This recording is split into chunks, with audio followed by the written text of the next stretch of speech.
Vamos dar prosseguimento à nossa série de mensagens baseadas no livro do profeta Jonas. E o título que nós demos para essa série é Jonas, a missão de um Deus misericordioso.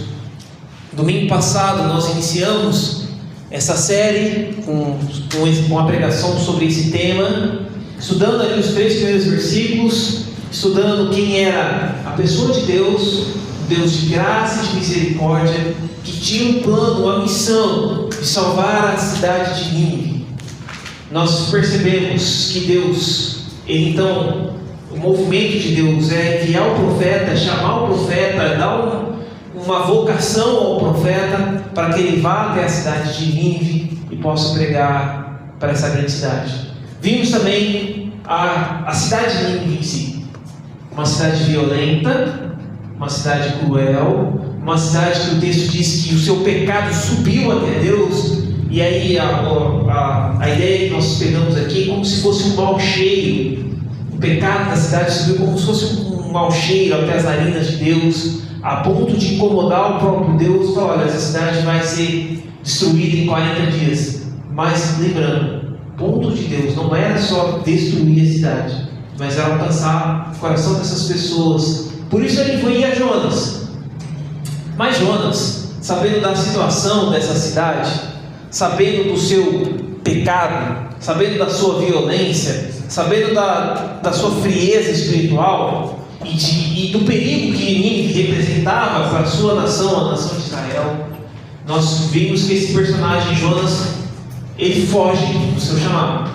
Ele, em vez de ir para Nínive, ele pega uma embarcação e vai para Tarsis. O movimento de Jonas é um movimento de fuga, de fugir da presença de Deus. E agora a gente vai continuar e nós vamos perceber que não há como fugir de Deus, porque a graça persegue. E que bom! Toda a ideia da mensagem aqui, meu objetivo para essa noite é abrir os nossos olhos para esse movimento que Deus faz de perseguir o profeta, que muitas vezes tira de lições para nós. O movimento que Deus faz, que às vezes parece violento, às vezes parece assustador, mas que bom que é assim, porque a graça persegue. Quero ler com vocês o texto de Jonas. Nós vamos ler do capítulo 1, do versículo 4 até o versículo 16. Diz assim: mas o Senhor lançou sobre o mar um forte vento, e levantou-se uma tempestade tão violenta que parecia que o navio estava a ponto de se despedaçar. Então os marinheiros ficaram com medo e clamavam cada um ao seu Deus. Lançaram no mar a carga que estava no navio, para que ele ficasse mais leve. Jonas, porém, havia descido ao porão do navio. Ali havia se deitado e dormia profundamente. O capitão do navio se aproximou de Jonas e disse: o que está acontecendo com você? Agarrado no sono? Levante-se, invoque o seu Deus. Talvez assim esse Deus se lembre de nós, para que não pereçamos. Os marinheiros diziam uns aos outros: vamos lançar a sorte para descobrir quem é o culpado desse mal que caiu sobre nós. Lançaram sorte, e a sorte caiu sobre Jonas. Então disseram: agora nos diga, quem é o culpado por este mal que nos aconteceu? Qual é a sua ocupação? De onde você vem? Qual a sua terra? E de que povo você é? Jonas respondeu: eu sou hebreu, e temo o Senhor, o Deus do céu, que fez o mar e a terra. Então os homens ficaram com muito medo e lhe perguntaram: que é isso que você fez? Pois aqueles homens sabiam que Jonas estava fugindo da presença do Senhor, porque eles lhe haviam contado. Então lhe perguntaram: o que devemos fazer com você para que o mar se acalme? Disseram isto porque o mar ia se tornando cada vez mais tempestuoso. Jonas respondeu: pegue-me, lance-me ao mar, então o mar ficará calmo, porque eu sei que por minha causa essa grande tempestade caiu sobre vocês. Em vez disso, os homens remavam, esforçando-se por alcançar a terra, mas não podiam, porque o mar ia se tornando cada vez mais tempestuoso contra eles. Então clamaram ao Senhor e disseram: Ah, Senhor, rogamos-te que não nos deixe perecer por causa da vida deste homem, e não faças cair sobre nós este sangue inocente, porque tu, Senhor, fizeste o que foi do teu agrado. E em seguida os marinheiros pegaram Jonas e o lançaram no mar, e a fúria do mar se acalmou. Então esses homens temeram muito o Senhor, ofereceram sacrifícios ao Senhor e fizeram votos. Amém. Esse texto prossegue a história. Então nós paramos na semana passada no ponto em que Jonas, ao invés de obedecer a Deus, ele decide fugir. E o texto diz, no versículo 3, que Jonas vai até Jope, cidade portuária, e aí, ao invés dele ir para Nínive, ele compra uma passagem de navio e para ir para Tarsis, para o outro lado. E ao se lançar ao mar, no versículo 4, então nós começamos a leitura, o texto diz que Deus envia uma grande tempestade. Uma grande tempestade vinda da parte do próprio Deus. Esse tema tempestade na Bíblia, ele é recorrente, aparece várias vezes. Naum, versículo 3, capítulo 1, versículo 3, diz: O Senhor tem o seu caminho na tormenta e na tempestade, e as nuvens são o pó dos seus pés. Há vários salmos que vai dizer que Deus troveja dos céus. A sua voz é como a voz de muitas águas. Deus se identifica de alguma maneira com a tempestade. No Novo Testamento, nós vamos ver, por exemplo, entre outras histórias, o texto de Mateus capítulo 14, em que narra a história de quando Jesus anda sobre o mar. Você lembra dessa história? Os discípulos estão lá no barco, Jesus despede as multidões, logo depois de Jesus multiplicar os pães e os peixes, Jesus despede as multidões, ordena que os discípulos vão ao mar. Quando os discípulos estão no mar, se forma uma tempestade, vento, e o mar fica calmo. Para ajudar, além de tudo isso, o vento soprando, o mar agitado, os discípulos veem de longe uma silhueta, acreditam que é um fantasma, mas na verdade é Jesus andando sobre, pensa a visão, né? À noite, madrugada provavelmente, e aí Jesus andando sobre as águas, o mar ventando e mar agitado, e de repente uma pessoa andando sobre as águas. Eles falam: é um fantasma. E aí Jesus vai se aproximando e fala: não, sou eu. E aí Pedro, corajoso, fala: se é você, manda que eu vá até o teu encontro. E aí Jesus fala: vem. Pedro anda sobre as águas, mas o texto diz que ele começa a olhar a força do vento, o mar agitado, fica com medo, começa a afundar. E quando ele está afundando, ele grita: Senhor, salva-me. Jesus prontamente, o texto fala desse jeito, prontamente Jesus estende a mão, segura Pedro. E quando os dois entram no barco, muito interessante essa parte que eu quero frisar. Quando os dois entram no barco, o mar se acalma. A tempestade, o vento cessa quando os dois entram no barco. Aí, vou fazer um paralelo aqui rapidinho com Jonas, né? O mar está tempestuoso, está forte, até que Jonas é lançado do barco. Quando Jonas é lançado do barco, o mar se acalma. Diferente de Jesus, quando Jesus entra no barco, o mar se acalma. Só fica com essa, não é essa a ideia, é só para a gente fazer um paralelo. Mas depois o Novo Testamento vai continuar a ter uma outra tempestade que acontece em Atos capítulo 27. Quem lembra dessa tempestade de Atos 27? Quem que era o principal? Paulo. O que Paulo estava acontecendo com Paulo? Estava indo até Roma como prisioneiro. Paulo está preso, a bênção, apóstolo do Senhor, chamado por Deus e tudo mais. Está preso por ser testemunho de Jesus numa calúnia dos judeus.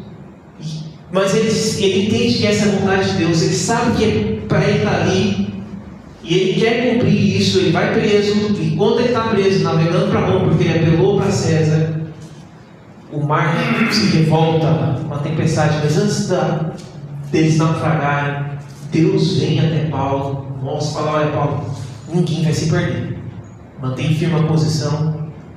Ninguém vai se perder. Isso vai acontecer para você testemunhar. E aí o que acontece? De fato, a embarcação que estava naufraga, mas ninguém morre. Todos eles conseguem agarrar nos pedaços de madeira do barco, conseguem chegar numa ilha. E lá nessa ilha, Paulo ainda testemunha de Jesus. Então, a tempestade aqui serviu como uma oportunidade de testemunho de Paulo. Enquanto que no caso de Pedro aqui, no texto que nós falamos de Mateus, serviu como uma prova de fé. Para ver se Pedro, como é que Pedro ia reagir às ondas do mar. E aí Pedro vacilou. Aqui a tempestade em Atos é como uma oportunidade de fé, de testemunhar. E Jonas? Por que serve a grande tempestade de Jonas? É essa graça que persegue.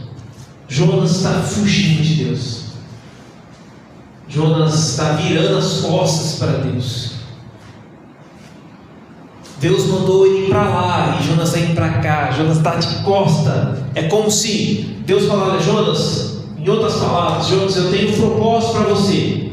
Vamos lá em Nínive. Porque quando Deus dá uma ordem para uma pessoa na Bíblia e para nós, Ele não só dá uma ordem e nos larga. Ele dá uma ordem para nós e vai conosco. Estou contigo. Ser forte e corajoso, Deus disse para Josué, e eu estarei com você. Aliás, essa é a grande promessa da Bíblia. Deus conosco. Nós falamos isso na mensagem sobre o Natal. Deus sempre está conosco. Deus sempre está com os seus. Então, quando Deus fala: Jonas, vai para Nínive, em outras palavras, Deus está falando para Jonas: Jonas, vai lá, porque eu vou estar em Nínive. Eu tenho um propósito e eu vou estar em Nínive. Qual é o problema de Nínive? Nínive é violenta. Nínive é cruel. Nínive é má. Jonas não quer encontrar violência. Talvez, eu não estou conjecturando. Jonas fala o seguinte: eu não quero pregar violência para esse povo violento. Eu não vou encontrar violência em Nínive. Ele vira as costas para Deus. Não vai encontrar Deus em Nínive. Ele quer essa distância de Deus. Ele vai para uma terra chamada Tarsis, que teoricamente é uma terra de paz. O que Jonas não contava, eu acho que Jonas sabia, mas é que Deus é em todos os lugares. Não tem como fugir da presença de Deus. Essa graça persegue. Eu quero separar esse texto e tentar analisar em 4 situações. Primeiro, a graça que se revela na violência da tempestade. E aqui o destaque é realmente para a violência. Versículo 4: mas o Senhor lançou sobre o mar um forte vento e levantou-se uma tempestade tão violenta que parecia que o navio estava a ponto de se pedaçar. Deus envia uma tempestade no mar tão violenta que até os marinheiros experientes temeram. Irmãos, só um detalhe interessante para nós. Provavelmente, o texto não fala isso, mas provavelmente pela história, aqueles homens eram fenícios, acostumados ao mar. Eram eles que faziam essas viagens marítimas, homens do mar, marinheiros experientes, acostumados a fazer todo tipo de viagem, homens que não temem o mar, vivem no mar. Como o texto apresenta esses camaradas com medo, é porque a tempestade era de extrema violência mesmo. Esses homens experientes estavam com medo, porque era algo anormal. A tempestade se deu de uma maneira sobrenatural. Jonas foge da violência humana de Nínive, procurando paz em Tarsis, mas encontra a violência de Deus no mar. Deus vem até Jonas, persegue Jonas, não mais com a calmaria da sua voz, como no versículo 1 ele diz: Jonas, levante-se e vai para mim, com a voz doce de Deus. Mas agora Deus vem até Jonas através da violência da tempestade. A violência da tempestade não é a ausência de graça, é a expressão dela. Deus não estava mais falando com Jonas por meio da sua palavra, mas sim através das suas obras, do mar, do vento, da chuva, do trovão e até do grande peixe que nós vamos ver na semana que vem. Então, essa graça se revela na tempestade. A conclusão que nós chegamos quando nós lemos esse texto, conhecemos as palavras de Deus, é que é impossível fugir de Deus. O Salmo 139, 7 a 12 vai dizer: para onde me ausentarei do teu espírito? Para onde fugirei da sua face? Se subo aos céus, lá estás. Se faço a minha cama no mais profundo abismo, lá estás também. Se tomo as asas da alvorada e me detenho nos confins dos mares, ainda ali a tua mão me guiará e a tua mão direita me susterá. Se eu digo, as trevas com certeza me encobrirão, e a luz ao meu redor de mim se fará noite, até as próprias trevas não te serão escuras, e a noite é tão clara como o dia para ti. Para ti, as trevas e a luz são a mesma coisa. Nenhuma mudança de ambiente, nem montanhas, nem mar, nem o deserto, nem mudança de altitude, latitude ou longitude poderia ajudar Jonas a escapar. Deus estava por onde ele fosse. Deus estava na Palestina, em Jope, em Tarsis, e continuaria a seguir a Jonas. William Scarlett diz isso. Então não tem como fugir de Deus. Não dá para de alguma maneira escapar da face do Criador. Não dá para de alguma maneira encobrir a nossa vida ou viver a nossa vida de maneira a que Deus não está me vendo. Isso é ilusão da nossa mente. Isso aí foi a ilusão de Jonas. Não dá para fugir de Deus. O segundo movimento que a graça de Deus faz ao perseguir Jonas, a graça se revela na tempestade e a graça se revela nos ímpios. Versículo 5 diz: então os marinheiros ficaram com medo e clamavam cada um ao seu Deus. Lançaram no mar a carga que estava no navio, para que ele ficasse mais leve. Jonas, porém, foi descido ao porão do navio e ali havia se deitado e dormia profundamente. Enquanto Jonas dorme, os marinheiros estão acordados. A violência da tempestade, Deus, o próprio Deus, de uma maneira sobrenatural, uma tempestade diferente. Aqueles marinheiros estão desesperados e Jonas está dormindo. Quem não tinha conhecimento de Deus, aqueles homens, como eu falei, provavelmente fenícios, homens idólatras, que tinham vários deuses, o texto faz questão de destacar isso, cada um clamava ao seu Deus. Tinham vários deuses diferentes, idólatras, ímpios, e não conheciam o Deus de Israel, o verdadeiro e único Deus. Mas eles estavam acordados, tentando lidar de alguma maneira com aquela tempestade, segundo o conhecimento deles.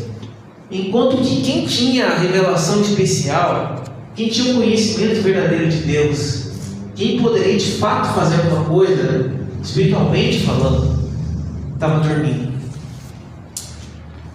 Cada um clama ao seu Deus, tentando encontrar graça na tempestade. A coisa está difícil, estão tentando encontrar misericórdia, estão tentando encontrar salvação, segundo as suas possibilidades. Quem deveria estar espiritualmente sensível está indiferente. Aqui nós vemos um contraste entre graça comum e graça especial. O que é graça comum? O que é isso? O pastor trouxe uma mostra. Isso aqui a gente fala dentro da teologia. O que é graça comum? Não, graça é favor de Deus.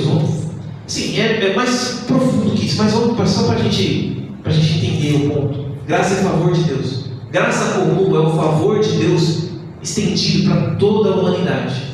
Então Deus derrama a sua graça, dando sabedoria, dando conhecimento, livrando as pessoas. Enfim, Deus estende essa graça comum a todos os homens, independente daquele que teme de fato a Deus ou não, daquele que conhece a Deus ou não. Então é graça comum dentro das artes, de todas as áreas do saber humano. Deus derrama graça sobre todos os homens, a ponto que eles possam estudar e falar: nossa, como aquela pessoa conseguiu aquela melodia naquela música, ou pintar aquele quadro, ou descobrir essa cura, ou estudar a tal ponto que faz isso. Enfim, graça comum, graça estendida da parte de Deus para todos os homens. E graça especial? Focada em alguém que Deus escolhe assim, como se fosse uma pessoa escolhida por Deus para um propósito dele. Seria uma graça especial. Isso, graça especial é um pouquinho mais. Eu vou explicar para ficar mais fácil. Graça especial é quando Deus se revela para alguém e se mostra para alguém, e aquela pessoa tem um entendimento, é esclarecido, ele sabe quem é Deus, porque o próprio Deus se mostrou para ele. E como isso se dá para nós? Da onde nós podemos ter hoje graça especial? Onde nós recebemos graça especial da parte de Deus? Onde nós encontramos graça especial? Nos nossos dias.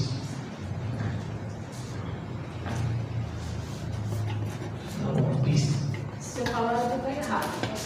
Pode falar, pode falar. Sempre eu achei assim que nem vocês estão falando de servir, né? Eu estou servindo a Deus, mas ele não precisa de mim. Então, ele não precisa de mim para nada, na verdade. Eu é que tenho que ser grata porque ele está me capacitando e me usando para fazer algo bom. Então, eu acho que essa é a diferença. Não eu achar que Deus precisa de mim, mas sim eu preciso dele, seria assim, ser capacitado para isso. A graça especial, irmãos, hoje nós descobrimos a revelação de Deus, o conhecimento de Deus através aqui das Escrituras Sagradas, mas não da leitura pura e simples, mas por meio da iluminação do Espírito Santo agindo no nosso coração. Entendimento das Escrituras, Deus se revela quem Ele é e o que Ele quer de nós. Isso é um conhecimento especial. Deus se mostra para todos os homens. Todo mundo pode, ninguém pode falar, eu não sabia quem era Deus, porque Deus se revela no céu, nas plantas, nos animais. Mas para aqueles que têm acesso às Escrituras e têm iluminação do Espírito Santo, ele tem um conhecimento especial de Deus. Ele sabe de fato quem Deus é e o que Deus quer. Está aqui, está revelado na sua palavra e na pessoa do Senhor Jesus Cristo. É onde a graça de Deus especialmente se revela. Jonas, aqui no Antigo Testamento, ele é portador dessa graça especial. Por quê? Porque ele tem contato com o próprio Deus. O próprio Deus fala com ele. O versículo 1 era assim: Deus veio até Jonas e falou: Jonas, levanta daí e vai para Nínive. Deus fala com Jonas. Deus fala conosco hoje através da sua palavra. Nós, igreja do Senhor, você que está aqui, todo mundo, tem recebido através da palavra de Deus graça especial. Quantas pessoas que ainda não reconheceram o Senhor Jesus, que ainda não entregaram a sua vida, não têm contato com as Escrituras, vivem na graça comum. O que chama a atenção, que eu quis colocar esse ponto, é que quem tem somente a graça comum, que é os marinheiros nesse texto, eles estão mais prontamente a servir, mais prontos para aquela situação, mais atentos para aquilo que está acontecendo, que quem é o crente, vamos dizer assim. Aquele que tem a graça especial, aquele que tem o conhecimento da vontade de Deus, que sabe o que tem que ser feito. E por vezes, eu vou adiantar aqui a aplicação, depois eu vou retomar esse ponto, mas por vezes, às vezes essas pessoas ímpias, longe de Deus, pessoas com coração, com outras crenças, ateus, enfim, mas por vezes se mostram mais justos que os crentes. Por vezes, às vezes, fazem mais, cumprem mais aquilo que é do querer de Deus, da vontade de Deus, que aquele próprio cristão que tem a palavra de Deus. Isso tem que nos chamar a atenção. Pastor, mas eu penso que isso seja uma particularidade de um contexto de liberdade religiosa, né? Duvido que nos primórdios da igreja, com toda a perseguição, as pessoas se dissessem cristãs de fato não fossem seguir, né? Então acho que hoje esse nominalismo ele permeia a liberdade religiosa, e o cristianismo é a religião oficial, as pessoas vão se deixando levar, né? E nem pensam nas próprias práticas. Então a gente pergunta, né? Será que são crentes de fato, né? Essa observação tua de diferença de conduta, né? Sim. Aquele que é crente de verdade, ele não está isento do erro, ele não está isento de dar uma pisada na bola. Porque assim, ao longo do texto de Jonas, uma das coisas que a gente pode discordar de Jonas, de algumas coisas e conversar, mas não dá para perceber que Jonas não era alguém que temesse a Deus, que conhecesse Deus. Jonas é alguém que teme, que conhece profundamente Deus, ao ponto de não querer pregar para Nínive, porque ele sabia que Deus ia estender graça, estender misericórdia para Nínive. Ele sabia que Deus era misericordioso, então ele conhece o caráter de Deus. Ainda assim, ele decide deliberadamente fugir. E eu penso que às vezes, muitas vezes, nossos dias, pessoas crentes, profundamente crentes, mas que em algum momento conturbado da sua caminhada cristã, às vezes está igual o Jonas, não cumpre o dever que deveria cumprir, ainda que seja crente, mas precisa de uma luz, precisa de um esclarecimento, como foi o caso de Jonas aqui. Às vezes a gente, e aí, eu não estou isento disso, ninguém está isento disso.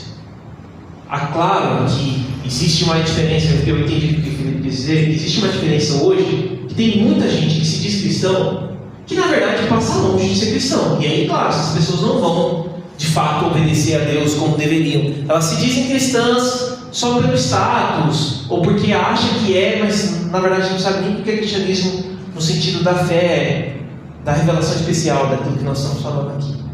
Mas ainda assim existem gente que tem essa questão. O capitão do navio, versículo 6, o capitão do navio se aproximou de Jonas e lhe disse: o que está acontecendo com você? Agarrado no sono, levante-se, invoque o seu Deus, talvez assim esse Deus se lembre de nós, para que não pereçamos. O capitão chama Jonas à oração. Deus usa pagãos para lembrar Jonas o que ele deveria fazer. Às vezes Deus usa pessoas fora da fé para despertar a sua igreja. Não que as pessoas fora da fé, agora a gente vai para tudo, esquecer tudo que a gente fez, vamos olhar o exemplo dos outros, e não é isso. Mas às vezes, na nossa caminhada, às vezes a gente se perde, e a gente precisa, e Deus levanta, assim como Deus levantou no Antigo Testamento exemplos diferentes, como uma mula para falar com o profeta.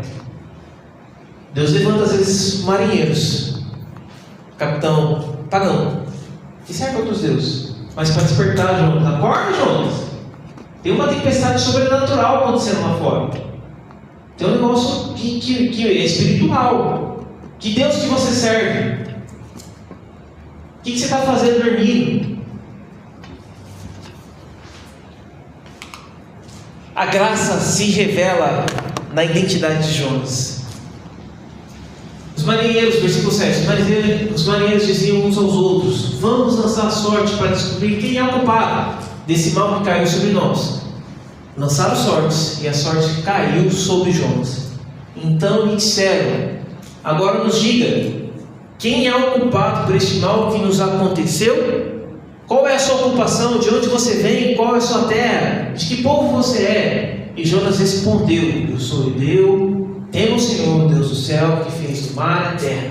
Então os homens ficaram com muito medo e perguntaram: que é isso que você fez? Pois aqueles homens sabiam que Jonas estava fugindo da presença do Senhor, porque ele lhes havia contado. Aqui, quando Jonas diz eu sou hebreu, não é uma questão apenas de etnia, mas significava alguém sem prestígio político naquele contexto. É interessante que Jonas, quando ele hoje, quando nós olhamos e falamos eu sou hebreu, nós conhecemos toda a história do Antigo Testamento, a maneira como Israel foi estabelecido, e logo nós conectamos essa questão hebreu com Israel, com o povo de Deus, com Abraão, com o povo da aliança. Mas no contexto de Jonas e na época de Jonas, você falar eu sou hebreu não tinha toda essa carga que tem para nós hoje. Então, em outras palavras, é como se Jonas está respondendo assim: eu não sou ninguém, eu sou hebreu, trazendo para os nossos dias assim, eu sou latino. Não fala, você está falando se é brasileiro, se é argentino, se é espanhol? Eu sou latino. Tudo bem, talvez com vergonha do seu povo. Jonas, eu sou hebreu, não importa de onde que eu venho. E aí, porque a grande questão que os marinheiros estavam querendo saber, a sorte caiu sobre Jonas do mal que estava acontecendo, e Jonas prontamente já entendeu o que estava acontecendo, e ele falou: a grande questão não é quem ele e ela, porque Jonas não se define por cargo, função, posse. Jonas é quem é por causa de Deus. Então a resposta de Jonas aqui: eu sou hebreu, e aí ele já dá a continuidade: eu temo o Senhor, o Deus do céu, que fez o mar e a terra. E é interessante aqui, nessa resposta que Jonas dá, que ele faz questão de frisar para aqueles marinheiros que ele serve ao Deus do céu, que fez o mar e a terra. Geralmente, no Antigo Testamento, principalmente, quando as pessoas falavam de Deus Criador, era sempre assim: Deus que criou os céus, a terra, o mar. Sempre era essa a ordem.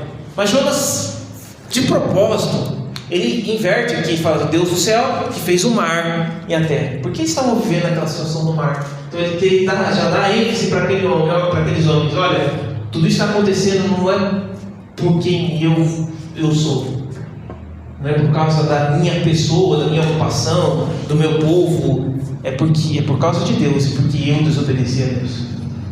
Jonas dá essa questão. E aí aqueles homens, quando escutam dizer que Jonas está fugindo do Deus que criou o mar, no mar, aqueles homens entram em choque. Jonas, em outras palavras, Jonas, você quer fugir de Deus que fez o mar no barco? Pronto, você poderia ir para qualquer lado, mas a questão é: não tem para onde ir. Se Deus criou o céu, o mar e a terra, para onde se esconder da presença de Deus? Por último, o último movimento que esse texto nos mostra é a graça se revela na redenção. Então lhe perguntaram: o que devemos fazer com você para que o mar se acalme? Disseram isso porque o mar ia se tornando cada vez mais tempestuoso. Jonas respondeu: pegue-me e lance-me no mar, então o mar ficará calmo, porque eu sei que por minha causa essa grande tempestade caiu sobre vocês. Em vez disso, os homens remavam, esforçando-se por alcançar a terra, mas não podiam, porque o mar ia se tornando cada vez mais tempestuoso. Não tem como lutar contra Deus. Deus ia insistindo e o mar ia ficando mais revolto, e quando não se desse uma solução, Deus ia insistir. Não tem como vencer Deus. Então clamaram ao Senhor e disseram: Senhor, rogamos-te que não nos deixe perecer por causa da vida deste homem, e não faças cair sobre nós este sangue. E não faças cair sobre nós esse sangue inocente, porque tu, Senhor, fizeste o que foi do teu agrado. Em seguida, os marinheiros pegaram Jonas e o lançaram no mar, e a fúria do mar se acalmou. Então esses homens temeram muito o Senhor e ofereceram sacrifícios ao Senhor e fizeram votos. A graça se revela na rendição. Jonas reconhece a sua responsabilidade, sem revelação especial, mas pela percepção da situação. O que eu quis dizer aqui? Jonas é aquele camarada que no versículo 1, o profeta de Deus, ele escuta a voz de Deus, e ele entende a voz de Deus, e ele decide deliberadamente desobedecer. Mas agora, o texto pelo menos não diz, Deus não fala nada com Jonas, mas a situação fala. O mar, a tempestade, aqueles marinheiros, a situação fala, e aí Jonas entende, ele percebe a situação ao seu redor, ele entende a sua responsabilidade, e aí ele chama para si, ele se rende, mesmo que de forma imperfeita. E aí quando Jonas se rende, algo extraordinário acontece. O mar se acalma, e aqueles marinheiros que não conheciam Deus, que não eram parte do arraial do povo de Deus, aqueles marinheiros temem ao Senhor. A graça não ignora o pecado, ela conduz à redenção. O Gal, dá uma olhada aqui nas coisas, está com um cheiro de queimado. É a lâmpada? Tá bom, então tudo bem. Menos mal, estou comendo aqui pelos. Vou apagar tudo, vou deixar só tudo bem. É sensorial, para a gente mergulhar mesmo aqui na 3D, né, na pregação. Jonas se rende, um raio ali, então queimou a tela. Jonas se rende, algo extraordinário acontece, o mar se acalma, os marinheiros temem o Senhor. A graça não ignora o pecado, mas ela nos conduz à rendição. Toda aquela tormenta, toda aquela violência da tempestade vem sobre Jonas, sobre aquele barco, para alcançar, levar Jonas à rendição. E também, e aí é a particularidade minha, eu creio que Deus tinha um propósito na vida daqueles marinheiros. E de, através da fuga de Jonas, alcançar a vida daqueles homens. De momento em que eles não sabiam quem era Deus, mas ao perceberem o agir de Deus, e ao ver esses irmãos, imagina isso. Você está lá lutando com o mar, de repente está. E você não quer jogar com o homem no mar. Vai fazer isso. Você está todo no barco e todo mundo embora. Mas movidos para aquela situação, de repente, então vai, joga o Jonas no mar. Joga o Jonas no mar, aquele mar tempestuoso, forte, o barco a ponto de despedaçar, joga o homem no mar. Quando o homem bate na água, de repente a água. O coração daqueles homens deve ter tremido diante de Deus. E eles, quando eles acordam, chegam em terra firme, falam, o que foi isso? Eles fazem votos diante de Deus, confessam os seus pecados. E eu gosto de imaginar que esses homens se converteram de fato a Deus, porque Deus tinha um propósito na vida deles, apesar do texto não confirmar isso.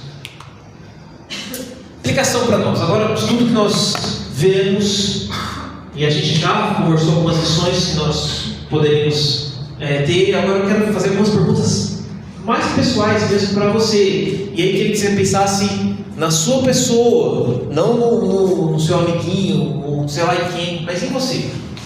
É possível fugir de Deus? Essa é uma pergunta totalmente retórica. Nós já chegamos a essa conclusão. Não dá.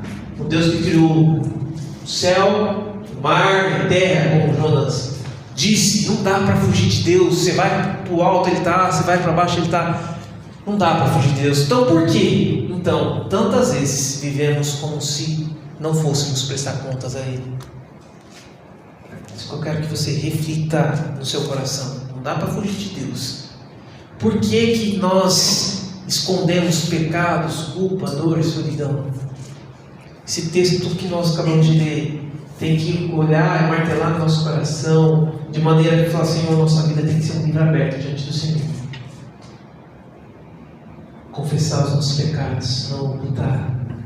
Estar limpo diante dele, não por atitude, não por merecimento.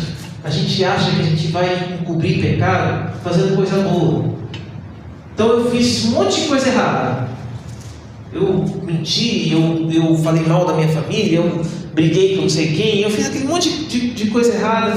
E aí, em vez de eu pedir perdão diante de Deus, confessar, não, aí eu começo a fazer algumas coisas boas, achando que isso vai encobrir diante de Deus, que tem tudo patente, que olha, que vê todas as coisas, que nada nem ninguém pode se esconder dele. Não dá para fugir dele. Por que fugir da missão em vez de confiar naquele que nos envia? O importante é estar em paz. Antes da gente entrar nessa... A gente tem vivido os tempos no nosso mundo, que é um jargão do mundo, e que por ser do mundo a gente até entende, a gente não gosta, mas a gente até entende. Um jargão do mundo que é, o importante é ser feliz. Você já deve ter ouvido isso, né? As pessoas tomam aquelas decisões mais esdrúxulas na sua vida, e aí mas falam, não, mas o importante é que eu estou feliz. O importante é ser feliz, eu estou buscando a felicidade. Então entra no divórcio, brigo com fulano, com ciclano, mais importante é ser feliz. É uma busca incessante pela felicidade. E a gente compreende isso. Mas de alguma maneira, ao longo do tempo, essa expressão importante é ser feliz, ela vem sendo substituída por essa outra frase, o importante é estar em paz. Não, tudo bem, eu estou aqui no pé de guerra com a minha esposa, a gente está pronto a se divorciar, mas eu estou em paz. O importante é que eu estou em paz. Não, meus filhos estão longe de Deus, não temem a Deus, o coração muito tontos, mas eu estou em paz. Minha parte eu fiz, eu estou em paz. Não estou em paz, não, que isso, eu estou em paz. Isso é uma frase, isso tem entrado, faz parte do mundo, mas tem entrado na igreja. O importante é estar em paz. Será mesmo? Será mesmo que o importante é estar em paz? Nem toda paz vem de Deus. Existe uma paz falsa, ou uma falsa paz, que anestesia a consciência e pode silenciar o nosso chamado.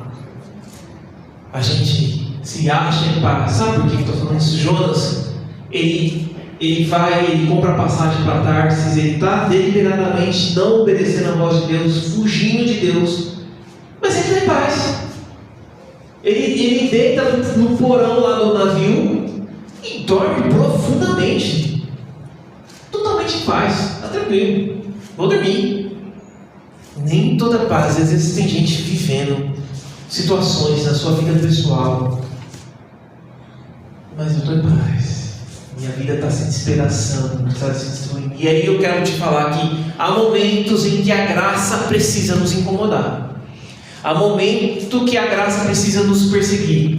Há momentos que a graça precisa nos tirar do sono e da apatia espiritual. E nesses momentos Deus não vai vir assim com um ventinho aqui. Acorda aí. Deus pode vir com violência. Deus pode vir com tempestade. E se Deus vir com violência e tempestade e a gente acordar, glória a Deus. Porque que bom que a gente não entrou nessa apatia, nesse sono espiritual. Que bom que nós nos encontramos com a violência de Deus aqui ainda. Quando nós podemos olhar e falar: Senhor, misericórdia, abrir os olhos.